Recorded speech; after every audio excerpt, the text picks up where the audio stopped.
Doctor Baba Saheb Ambedkar open university.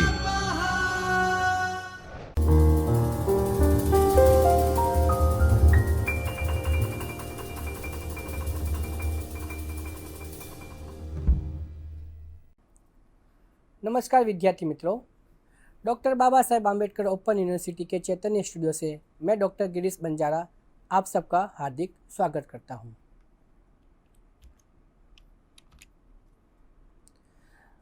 आज हम MA final year Hindi MHD paper number MHD 05 साहित्य सिद्धांत और समालोचना के अंतर्गत ब्लॉक नंबर 4 जॉन ड्राइडन युग परिवेश और आलोचना सिद्धांत की बात करेंगे।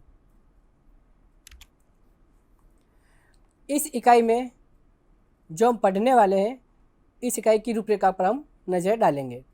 तो इस इकाई के अंदर हम उसके उद्देश्य, इकाई की प्रस्तावना, जॉन ड्राइडन का परिचय और उनका आलोचना सिद्धांत, इसके अंतर्गत काव्य का स्वरूप, प्रयोजन, आनंद और शिक्षा, अनुकरण, प्रतिभा और कल्पना की बात करेंगे।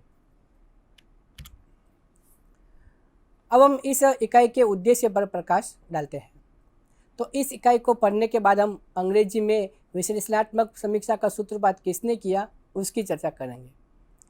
पुनः स्थापना युग के परिवेश की चर्चा करेंगे, ड्राइडन के आलोचना सिद्धांत की चर्चा करेंगे, साथ ही साथ जॉन ड्राइडन के जीवन परिचय की भी हम इस इकाई में बात करेंगे। अब हम इस इकाई की प्रस्तावना पर प्रकाश डालते हैं। तो जॉन ड्राइडन को विश्लेषणात्मक समीक्षा का संस्थापक माना जाता है। उसने पहले इंग्लैंड में आलोचना का कोई व्यवस्थित परंपरा नहीं थी, अर्थात कि जॉन ड्राइडन के पहले इंग्लैंड में आलोचना की कोई भी व्यवस्थित परंपरा नहीं थी। उस समय मार्लो, शेक्सपियर, बेन जॉनसन जिसे उच्च कोटि के रचनाकार हुए थे, जिनमें पुनर्जागरण अपनी पूरी शक्ति के साथ फूट पड़ा था। अर्थात जॉन ड्राइडन के पहले उस समय में मार्लो, शेक्सपियर और बेन जॉन जैसे उच्च कोटि के रचनाकार थे, जिन्होंने अपने समय में पुनर्जागरण को बहुत ही पूरी शक्ति के साथ उन्हें लेके आए थे। जॉन ड्राइडन मूलतः कवि और नाटककार थे। वह आलोचना कम लिखते थे। आलोचना उनकी साहित्य चिंता का प्रमुख क्षेत्र नहीं था। वह मूलतः कवि और नाटककार थे। सैद्धांतिक आलोचना पर जॉन ड्राइडन की एक ही रचना है, ऑफ ड्रामेटिक पोएजी, नाट्य काव्य, जो 1688 में प्रकाशित हुई थी। अर्थात कि जॉन ड्राइडन मूलतः कवि और नाटककार थे। उन्होंने आलोचनाएं कम लिखी थी। उनकी आलोचना की एक ही पुस्तक है, ऑफ ड्रामेटिक पोएजी, जो 1688 में प्रकाशित हुई थी। अब हम जॉन ड्राइडन का संक्षिप्त परिचय ज्ञात करते हैं। तो जॉन ड्राइडन का पाश्चात्य आलोचना जगत में महत्वपूर्ण स्थान रहा है। जैसे हम हिंदी काव्य समीक्षा में हम देखते हैं कि जो स्थान बड़े बड़े भरत मुनि का है, वही स्थान पाश्चात्य काव्य शास्त्र में जॉन ड्राइडन का भी माना जाता है। तो पाश्चात्य काव्य शास्त्र में जॉन ड्राइडन का स्थान बहुत ही महत्वपूर्ण है। वे बहुमुखी प्रतिभा के धनी व्यक्ति थे। वे आलोचक के साथ साथ प्रसिद्ध नाटककार, कवि तथा व्यंग्यकार भी थे।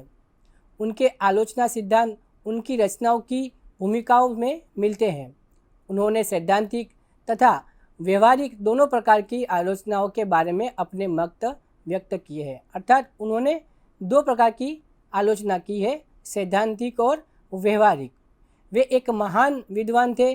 प्राचीन ग्रीक एवं रोम साहित्य का उनका पूर्ण ज्ञान था। उनको ग्रीक एवं रोम साहित्य का पूर्ण ज्ञान था। उन्होंने पाश्चात्य कवियों एवं साहित्यकारों की गहन अध्ययन किया था। प्राचीन के प्रति निष्ठा रखते हुए भी उन्होंने नवीन दृष्टिकोण प्रस्तुत किए थे। मतलब वह ऐसे आलोचक थे जो प्राचीन होते हुए भी उनकी नवीन दृष्टिकोण अपने भविष्य काल पर थी।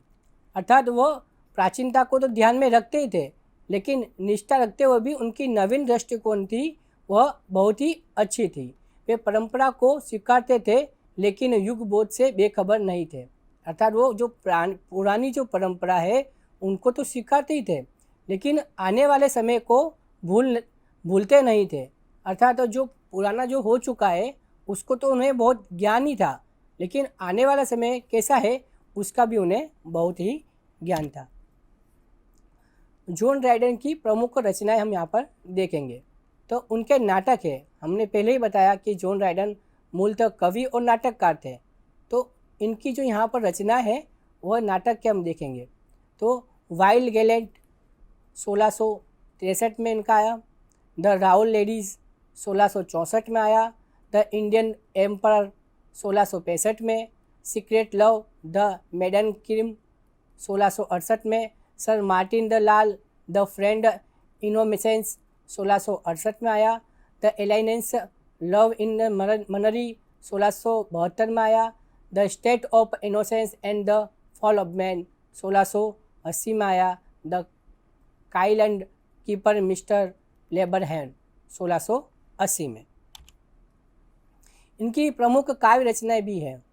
तो अपॉन द डेथ ऑफ लाइव हेस्टिंग 1649 में आया, टू माई लाई चांसलर कर्सेंस टू द लायर Hasting the death of York 1665 में आया, ब्रिटेनिया रेडिविया एंड पेनोलिकल poem to the memory of the countess of एविंडिगम 1662 में आया, and ode of the death of Mister Henry पर्लेंट 1669 में आया, the secular masque the pilgrim आदि रचनाएं इनकी काव्य रचनाएं रह चुकी है। साथ ही इन्होंने समीक्षा संबंधी रचनाएं भी लिखी है।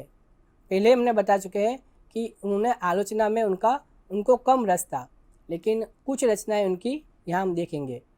And on the dramatic poesy उनकी एकमात्र आलोचनात्मक पुस्तक है। उसके साथ उन्होंने और भी लिखी है, a like of Plutarch, life of Lucian 1681 में आई। तो हम यहाँ देख सकते हैं कि ये इनकी रचनाएं हैं। ड्राइडन ने कविता और नैतिक सत्य के बीच एक प्रगाढ़ संबंध स्वीकार किया था। वे मानते थे कि कविता और नैतिक सत्य के बीच एक प्रगाढ़ संबंध है। मतलब कविता कैसी होनी चाहिए, कविता के अंदर नैतिक बातों का ध्यान रखना चाहिए। इस दृष्टिकोण से वे प्लेटो का समर्थन करते हैं, दिखाई देते हैं। प्लेटो भी यही कहते थे कि काव्य ऐसा होना चाहिए जिसके अंदर नैतिक मूल्यों की बात कही गई हो, उसके अंदर मनोरंजन की बात नहीं कही गई हो। इसलिए प्लेटो ने कहा था कि ऐसे काव्य और ऐसे रचनाकारों को देश निकाल देना चाहिए जो सिर्फ और सिर्फ मनोरंजन की बातें करते हैं। तो उनके ही समर्थक जॉन ड्राइडन रहे हैं। इस दृष्टिकोण से वे प्लेटो का समर्थन करते दिखाई देते हैं। उनका कहना है कि जिस कविता के अंदर से सत्य प्रकट नहीं होता है वो कविता मानव मन की गहराइयों को छू नहीं सकती है। ऐसी कविता का प्रभाव क्षणिक मानते हैं। ड्राइडन ने वर्जल के काव्य की इसलिए प्रशंसा की क्योंकि उसमें से सत्य उभर कर आता है और यह सत्य पाठकों के हृदय की अमिट छाप छोड़कर जाता है। इसलिए तो जॉन ड्राइडन वो प्लेटो के समर्थन में थे। वो कहते थे कि काव्य ऐसा ही होना चाहिए जिसके अंदर नैतिक मूल्य हो। अभी हमने इस इकाई की प्रस्तावना, जॉन ड्राइडन का परिचय देखा है। अब हम जॉन ड्राइडन का जो आलोचना सिद्धांत है उसकी बात करेंगे। तो सबसे पहले इनका जो सिद्धांत है काव्य प्रयोजन संबंधी विचार। इस इकाई में हम अभी जो जॉन ड्राइडन है उनके आलोचना सिद्धांत है, वो उनके सिद्धांत कौन कौन से थे उसकी बात करेंगे। तो सबसे पहला है उनका काव्य प्रयोजन संबंधी विचार, मतलब काव्य कैसा होना चाहिए उसके संबंध में उनके विचार हम देखेंगे। तो ड्राइडन से पूर्व काव्य के 3 प्रयोजन माने जाते थे। तो जब ड्राइडन आए उसके पूर्व काव्य के 3 प्रयोजन माने जाते थे, शिक्षा देना, आनंद देना और आत्मोल्लास प्रदान करना। जॉन ड्राइडन के पहले के ये 3 प्रयोजन थे। उनमें से मुख्य शिक्षा देना, आनंद देना और आत्मोल्लास प्रदान करना। जॉन सिडनी ने डिजायरफुल टीचिंग को ट्रेडिंग को कविता का प्रयोजन माना था, वही ड्राइडन ने आनंद को प्रधान प्रयोजन माना है। मतलब अलग अलग लोगों ने काव्य के प्रयोजन अलग अलग माने हैं, लेकिन यहाँ हम ड्राइडन की बात कर रहे हैं।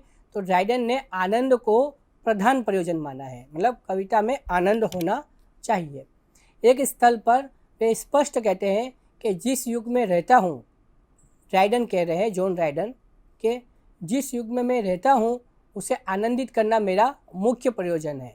यदि पद से आनंद प्राप्त होता है तो मुझे संतोष है, क्योंकि आनंद यदि एकमात्र नहीं तो कविता का प्रयोजन अवश्य है। शिक्षा को दूसरा स्थान दिया जा सकता है, क्योंकि कविता आनंदप्रद होने पर भी शिक्षाप्रद होती है। अर्थात यहाँ पर जो जॉन ड्राइडन है वो आनंद को ही अपना प्रयोजन मानते हैं। अब काव्य विषय संबंधी विचार, पहले हमने उनके प्रयोजन देखे, अब उनके जॉन ड्राइडन थे, उनका काव्य विषय संबंधी कौन से विचार थे उस पर हम बात करेंगे। तो ड्राइडन ने काव्य विषयों के चुनाव की और विशेष ध्यान दिया है। उनका विचार था कि कवि को काव्य विषयों का चुनाव करते समय बहुत सतर्क रहना चाहिए। कारण यह है कि विषय के कारण ही कविता पाठकों को प्रभावित करती है।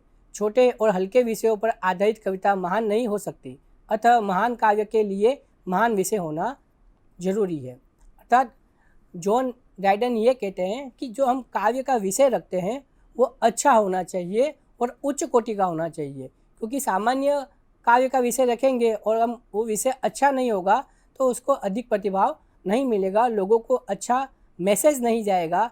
इसलिए जो काव्य का जो विषय है वो अच्छा होना चाहिए, महान दृष्टिकोण वाला होना चाहिए। इसके अतिरिक्त ड्राइडन कहते हैं कि प्रत्येक युग की अपनी परिस्थितियाँ और समस्याएं होती है, अतः काव्य का विषय युग बोध से संबंधित होना चाहिए। केवल उन्हीं विषयों को काव्य में लिया जा सकता है जो उस युग के लिए महत्वपूर्ण है। एकदम सही बात है। जॉन ड्राइडन कहते हैं कि अलग अलग समय में अलग अलग परिस्थितियाँ होती है। आज हम देखेंगे तो आज हम जो बात करेंगे, आज जो परिस्थिति है उसमें शिक्षा के प्रति बात करेंगे, बेरोजगारी के प्रति बात करेंगे, महंगाई के प्रति बात करेंगे। तो ये अब इस समय की यह मुख्य समस्या है। अगर ये समस्या, अगर हम आज़ादी के पहले की बात करेंगे तो हम जब देश आज़ाद नहीं हुआ था तो जो कवि, जो लेखक बात कर रहे थे तो वह देशभक्ति की बात कर रहे थे, देश को आज़ाद करने की बात कर रहे थे। मैथिली शरण गुप्त हो गए जो देश को आज़ाद करने की, अपने काव्य के अंदर देश को आज़ाद करने के लिए देशभक्ति की बात कर रहे थे। तो जॉन ड्राइडन भी यही कह रहे हैं कि काव्य लिखते समय, काव्य का चुनाव करते समय हमें इस बात का ध्यान रखना है कि उस समय की परिस्थिति क्या है, उस समय का युग बोध क्या है। केवल उन्हीं विषयों को काव्य में लिया जा सकता है जो उस युग के लिए महत्वपूर्ण होते हैं। बिना महत्वपूर्ण वाले हम काव्य लिखेंगे तो वो किसी काम के नहीं होंगे। इस प्रकार ड्राइडन के काव्य विषय के बारे में 5 बातें स्पष्ट की है। काव्य का संबंध मानव प्रकृति से है। काव्य मानव प्रकृति का मानस चित्र है। यह मानस चित्र यथार्थ होना चाहिए। यह चित्र प्राणवान होना चाहिए। काव्य के विषय का प्रयोजन आनंद देना और शिक्षा देना होना चाहिए। अर्थात जो काव्य का विषय है वो कैसा होना चाहिए उसके ऊपर जॉन ड्राइडन ने बात कही है। उन्होंने 5 बातें स्पष्ट कही है। सबसे पहले काव्य का संबंध मानव प्रकृति से होना चाहिए। अर्थात जो काव्य का संबंध है वो किससे होना चाहिए? मानव की प्रकृति से होना चाहिए। उसे अच्छा लगता है या नहीं लगता है, वो उसके अंदर किसकी बात कही है उसको ध्यान रखना चाहिए। काव्य मानव प्रकृति का मानस चित्र है। यह मानस चित्र यथार्थ होना चाहिए। लोगों को, जो पाठक है उसको यथार्थ की बात ज़्यादा पसंद होती है, उसे काल्पनिक बातें पसंद नहीं होती है। इसलिए प्लेटो ने कहा था कि जो काव्य कल्पना की बातें करता है ऐसे काव्य को जला देना चाहिए। तो उसी बात का समर्थन जॉन ड्राइडन करते हैं। वो कहते हैं कि काव्य कैसा होना चाहिए? यथार्थ होना चाहिए। यह चित्र प्राणवान होना चाहिए। काव्य ऐसा होना चाहिए जिसको लगे कि यहाँ बस मेरी ही बात की जा रही है, मेरे ही दर्द की बात की जा रही है, इसके अंदर मेरा ही सुख है। काव्य के विषय का प्रयोजन आनंद देना होना चाहिए। मतलब काव्य पढ़ने के बाद हम अंदर से आनंदित होने चाहिए, ना कि दुखी। और शिक्षा देना होना चाहिए। जो काव्य है वो भविष्य में कोई शिक्षा देता हो, ऐसा होना चाहिए। तो इस प्रकार ड्राइडन ने काव्य के 5 बातें स्पष्ट की है। दूसरा सिद्धांत है अनुकरण और कल्पना का सिद्धांत। तो यूनानी समीक्षा जगत में अनुकरण का विशेष महत्व रहा है। अनुकरण करना मतलब उसकी बातें मानना, जो हो रहा है उसको लेते हुए ही चलना। तो यूनानी समीक्षा जगत में अनुकरण का विशेष महत्व रहा है। प्लेटो ने काव्य को इसलिए त्याज माना क्योंकि वह अनुकरण का अनुकरण है और मूल सत्य से 3 गुना दूरी पर है। परंतु अरस्तु ने काव्य कला को अनुकरण पर आधारित माना। जो प्लेटो है उसका ही शिष्य अरस्तु था, उसने अपने गुरु की बात का खंडन किया था। उसने कहा था कि अनुकरण ही अच्छा होता है, लेकिन प्लेटो मानते थे कि अनुकरण सही नहीं है। तो अरस्तु कहता है कि अरस्तु का अनुकरण सिद्धांत पुनर्सर्जन की एक प्रक्रिया है। अरस्तु ये मानता है कि अनुकरण क्या है, पुनर्सर्जन है, उसे देखकर हम नया सीखते हैं, तो वो अरस्तु कहता है। यद्यपि सिडनी ने भी काव्य को अनुकरण की कला के रूप में मान्यता दी, लेकिन उन्होंने अनुकरण का अर्थ आदर्श अनुकरण स्वीकार किया। जैसे प्लेटो ने अनुकरण को खंडित किया कि अनुकरण तो सत्य से 3 गुना दूर है, लेकिन उसके ही शिष्य अरस्तु ने कहा कि अनुकरण तो क्या है, तो अनुकरण तो पुनर्सर्जन है।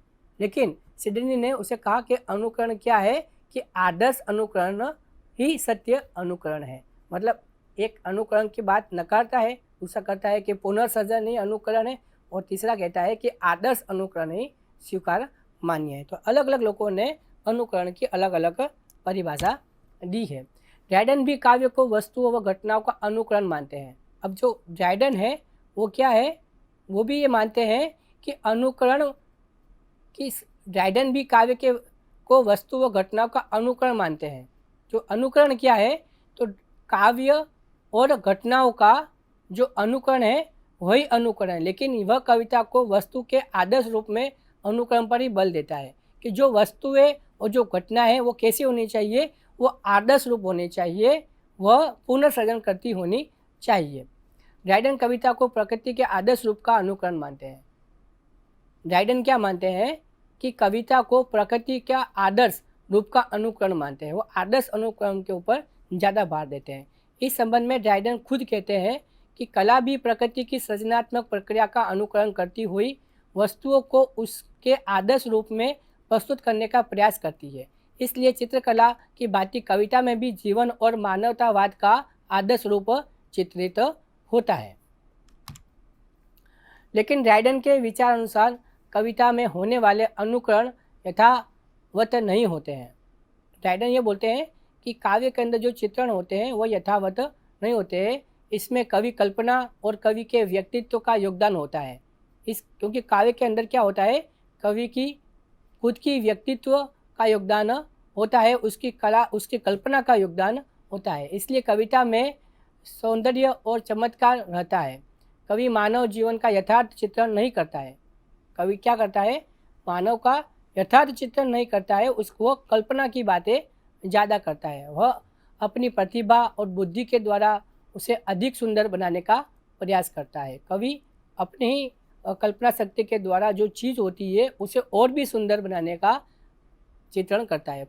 वस्तुतः वह प्रकृति में घटित होने वाली घटनाओं को अपनी प्रतिभा के बल पर आदर्श रूप में प्रकट करने का प्रयत्न करता है। वह केवल वह नहीं दिखाता है जो समाज में घटित हो रहा है, बल्कि वह उस आदर्श समाज को भी प्रकट करता है जैसे वह होना चाहिए। यहाँ जॉनसन ये कह रहे हैं कि कवि का काम मात्र अच्छी अच्छी चीज़ें बताना नहीं है, जो प्रकृति में हो रहा है उसको और भी अधिक सुंदर बनाकर प्रकट करता है, लेकिन उसका काम समाज में हो रहे व्यवहार को भी, उसकी सच्चाई को भी घटित करना ही उसका काम है। इसलिए स्पष्ट होता है कि ड्राइडन कवि या कलाकार को केवल अनुकरण नहीं मानता है, वह उसे सृष्टा मानता है जिसका उद्देश्य वास्तव वस्तु से अधिक सौंदर्यपूर्ण रचनाओं का निर्माण करना होता है। अर्थात जॉनसन साफ साफ कहते हैं कि कवि या कलाकार को केवल अनुकरण नहीं करना है, मतलब जो कवि और कलाकार है उसको सीधा सीधा अनुकरण नहीं करना है, वह उसे सृष्टा मानता है, मतलब जो अच्छी बात है उसको मानता है, जिसका उद्देश्य वास्तविक वस्तुओं से अधिक, जो वास्तविक वस्तुओं से अधिक सौंदर्यपूर्ण रचना का निर्माण करना होता है। जो वास्तविक है उसे और भी सुंदर बनाकर हमारे सामने प्रस्तुत करना होता है। अनुकरण को स्पष्ट करने के लिए ड्राइडन की कवि की तुलना बंदूक बनाने वालों अथवा घोड़े बनाने वाले कलाकारों से करता है। जो जॉन ड्राइडन है वो कवि की तुलना किससे करता है, तो अनुकरण को स्पष्ट करने के लिए ड्राइडन कवि की तुलना बंदूक बनाने वालों और घड़ी बनाने वाले कलाकारों से करता है। जिस प्रकार बंदूक में प्रयुक्त लोहे और लकड़ी की कोई कीमत नहीं होती, लेकिन बंदूक बनाने वाला कलाकार अपनी कला के कौशल से लोहे और लकड़ी को इस प्रकार जोड़ता है कि उसकी रचना एक विनाशकारी बंदूक बन जाती है, घड़ी साज द्वारा बनाई गई बहुमूल्य वस्तु बन जाती है। इसी प्रकार कवि या कलाकार जीवन की सामान्य घटनाओं की एक ऐसी आदर्श रूप में प्रस्तुत करता है कि वह घटनाएं पाठक और अथवा श्रोता को आनंद प्रदान करने वाली होती है। यहाँ पर जॉनसन ने क्या बताया है कि जो कवि है, जो रचनाकार है, जो नाटककार है, उसे अपनी जो कविता है, जो काव्य है, जो रचना है, उसको इस प्रकार प्रस्तुत करना है कि वो लोगों को सुंदर लगे, उनके जीवन में काम आए। संक्षेप में ड्राइडन का विचार है कि कवि जीवन का चित्रण इस ढंग से करता है, उसका सर्वाधिक उज्ज्वल रूप बढ़कर पाठकों के सामने आता है। उनका एक और सिद्धांत है कल्पना का स्वरूप। हम यहाँ पर जॉन ड्राइडन के सिद्धांत, आलोचना सिद्धांत की बात कर रहे हैं, उसके अंदर कल्पना का स्वरूप। कल्पना के लिए जॉन ड्राइडन ने फैंसी शब्द का प्रयोग किया है। फैंसी से उनका मतलब है इमेजिनेशन। कॉलेज भी काव्य के लिए इमेजिनेशन को आवश्यक मानते हैं। ड्राइडन के अनुसार कविता में कल्पना का होना जरूरी है। ड्राइडन का विचार है कि यदि कोई काव्य में जीवन की यांत्रिक वर्णन करता है, प्रकृति का यथावत अंकन करता है, तो वह प्रकृति की चोरी है। इस संबंध में ड्राइडन ने कहा है कि कवि को अपनी अंतर्निहित कल्पना शक्ति द्वारा काव्य सौंदर्य की वृद्धि करनी चाहिए। अर्थात कवि को क्या करना चाहिए, अपनी ही शक्ति का उपयोग कर जो कविता है उसे और भी सुंदर बनाना चाहिए। यद्यपि ड्राइडन ने कथानक का गौण माना है, लेकिन इसका यह मतलब नहीं है कि वह कथानक की महत्व नहीं देता है या उसका विरोध करता है। उसका तो यही कहना है कि जब तक कथानक कल्पना के रूप में चित्रित नहीं है किया जाएगा, तब तक वह पाठक का प्रभावित नहीं कर पाएगा। अर्थात जॉन ड्राइडन यही कह रहा है कि जब तक कवि अपनी काव्य में अच्छी तरीके से अच्छे भाव को प्रकट नहीं करेगा, उसके अंदर सत्य की बात नहीं करेगा, उसके अंदर सजावट नहीं करेगा, तब तक पाठकगण उस काव्य को स्वीकार करेंगे नहीं। जॉन ड्राइडन कल्पना शक्ति को एक ऐसी शक्ति समझता है जो एक तेज शिकारी कुत्ते की तरह समवर्ती क्षेत्र में भावों पर ऐसी दौड़ लगाता है जिसके द्वारा अनुभूतियों का व्यक्त कर सकता है। उसके मतानुसार महाकाव्य और ऐतिहासिक काव्य में कल्पना का विशेष महत्व है, क्योंकि ये दोनों विधाएं रमणीय चरित्रों, कथ्यों, मनोवेगों, स्थायी भावों और विचारों को प्रस्तुत करती है। इन सब का वर्णन कवि कल्पना का सहारा लेता हुआ उचित स्पष्ट अलंकारिक भाषा का उपयोग करता है। ऐसा करने से अनुपस्थित विषय भी हमारी आंखों के सामने साकार हो जाता है। कल्पना शक्ति से भी सफल बिंबों की सृष्टि होती है। अर्थात कवि यहाँ पर ऐतिहासिक पात्रों को ध्यान में रखकर बात करता है कि ऐतिहासिक पात्रों के अंदर भी हम कल्पना देखते हैं। हम रामायण, महाभारत जैसे महाकाव्य देखते हैं, उनके अंदर हम कल्पनाओं को देखते ही हैं कि किस प्रकार से श्री कृष्ण भगवान रण के अंदर युद्ध कर रहे हैं, राम भगवान किस तरीके से वनवास जा रहे हैं, कृष्ण भगवान कैसे बचपन में अटखेलियाँ करते हैं। तो ये सारी बातें जब हम कवि अपनी काव्य के अंदर कल्पनाओं के द्वारा व्यक्त करता है, तो हमें लगता है कि हम साक्षात इस दृश्य को हम देख रहे हैं। जॉन ड्राइडन के मतानुसार साहित्य प्रक्रिया की 3 अवस्थाएं हैं। जॉन ड्राइडन के अनुसार साहित्य प्रक्रिया की 3 अवस्थाएं हैं। प्रथम प्रक्रिया द्वारा कवि उपयुक्त विचारों को पाता है। दूसरी क्रिया में वह प्राप्त किए विचारों को विषयानुसार ढालता है। तीसरी क्रिया में वह इन विचारों को उचित एवं सात्विक शब्दों का अभिव्यक्त करता है। तीसरी अवस्था में कल्पना तत्व की प्रधानता स्पष्ट रूप से दृष्टिगत होती है। अब हम जॉन ड्राइडन की नाट्य कला संबंधी विचार पर बात करेंगे। अभी हमने पिछली बार कल्पना सिद्धांत की बात की, अब हम नाट्य कला संबंधी विचार की बात करेंगे। तो जॉन ड्राइडन ने अपने प्रसिद्ध नाटक राहुल लेडीज की प्रस्तावना में नाटक के विषय पर अपने मौलिक विचार प्रस्तुत किए हैं। ड्राइडन नाटक को जीवन का जीवित चित्र मानता है। इस संबंध में वे लिखते हैं कि ड्राइडन स्वयं एक सफल नाटककार था, इसलिए उन्होंने वीर नाटकों और रंगमंच संबंधी विषयों पर अपने विचार प्रकट किए हैं। इस संदर्भ में उन्होंने कहा है कि नाटक में वर्णित मानव स्वभाव मूल सत्य से अधिक उज्जवल, सत्य और प्राणवान होना चाहिए। नाटक में वर्णित यथार्थ मूल सत्य को प्रकट करने वाला होना चाहिए। अर्थात नाटक में क्या होना चाहिए कि यथार्थ मूल की भावनाएं व्यक्त होनी चाहिए। नाटक के अंदर सच्चाई प्रकट होनी चाहिए, यथार्थ प्रकट होना चाहिए। ड्राइडन ने नाटक में प्रासंगिक कथाओं की आवश्यकता पर बल दिया है। उनका विचार था कि नाटक में आधिकारिक कथा के साथ उपकथाओं की योजना हो सकती है। ये उपकथाएं नाटक के लिए आवश्यक है।